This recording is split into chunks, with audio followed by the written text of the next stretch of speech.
All right, pretty excited here. Tyler Connolly joining me here in the new Wolf Den podcast studio. So you're out here now on the Dinosaur Tour. Big show tonight. Saint Asoni, Theory of a Deadman, taking over our Peterborough Memorial Center. There is only standing room left. General admission tickets only. The seats are all sold out. So is there anything that people can expect during the show? People they should watch out for? Is there a surprise cover? Well, I probably play something very old.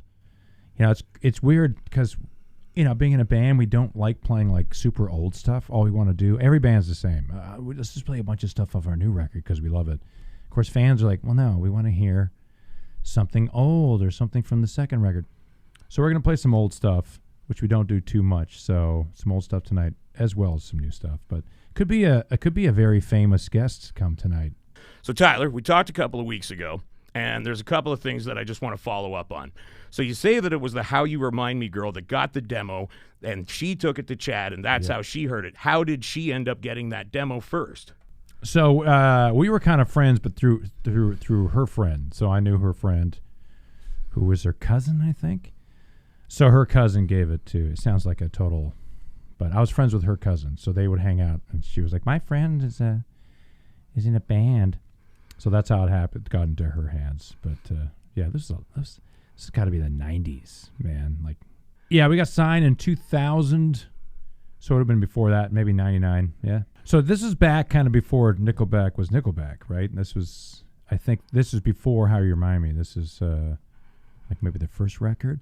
So he called me at home and he was like, "Hey man, I'm starting my own label, you know, et cetera, et cetera." And I was like, "Oh, cool. And I want to sign you guys to it." We're like, "Sweet." So he's like, "So can you call in sick to work tomorrow?" And I'm like, no problem.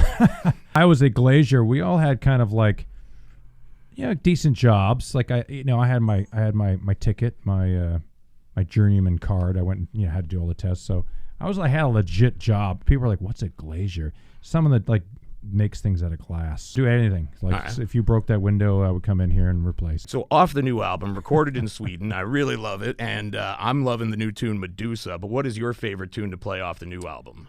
I mean, Dinosaur is fun. Ambulance probably is my favorite. Yeah, I heard it. I like it. Yeah, that's kind of a banger, I guess they call it. A corker is what our Australian friends would call it. Yeah, that's probably my fave, Ambulance. All right, so everybody get down to the Mem Center. They're standing room only. There's only a few tickets. So let's get into something else here, Tyler. Grab yourself a little question there. Read it out loud. This must have been crinkled a lot. What's your favorite conspiracy theory? Oh, there's just so many. Honestly, my favorite is it's got to be Flat Earth. It's made some sort of crazy resurgence. Now it's like I follow these guys on YouTube that like they fight all the time about Flat Earth, and then these guys come in that are like, no science. They're like, here's how you're wrong. It gets me worked up sometimes. These people are obsessed with Flat Earth. Have you ever tried to explain your feelings by telling someone to listen to a song? What song was it? Explain my feelings? I'm a man. I'm like my dad. I'm my dad's son. My dad is very stoic. My dad has very few words. My dad's a man of very few words. So probably not. If I was to say, maybe like STP, Dead and Bloated, what music album changed your life forever? It's going to be Led Zeppelin too.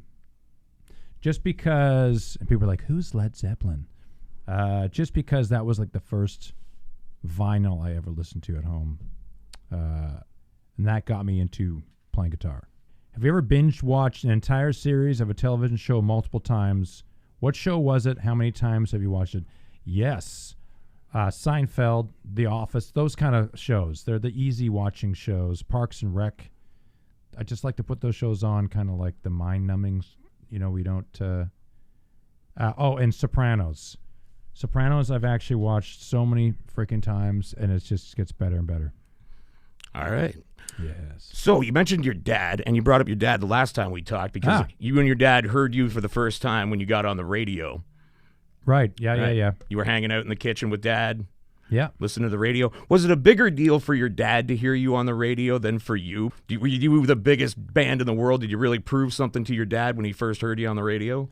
He'll never tell me, so I don't know, but I would say he is, because my dad is a musician, and he's like, I remember I think when I was young, I remember him telling me like he got asked to tour with Chilliwack or something like that. Chilliwack is an awesome band. Something like that. I remember when he was younger, because he plays keyboards. I remember he's like, yeah, he got offered to go play with Chilliwack or something, but he couldn't do it because he had a family. And I remember that like resonated with me. So I think for him, it's like he's really proud that I'm doing something that maybe he wished he could have maybe got a chance to do. But yeah, so I think he is.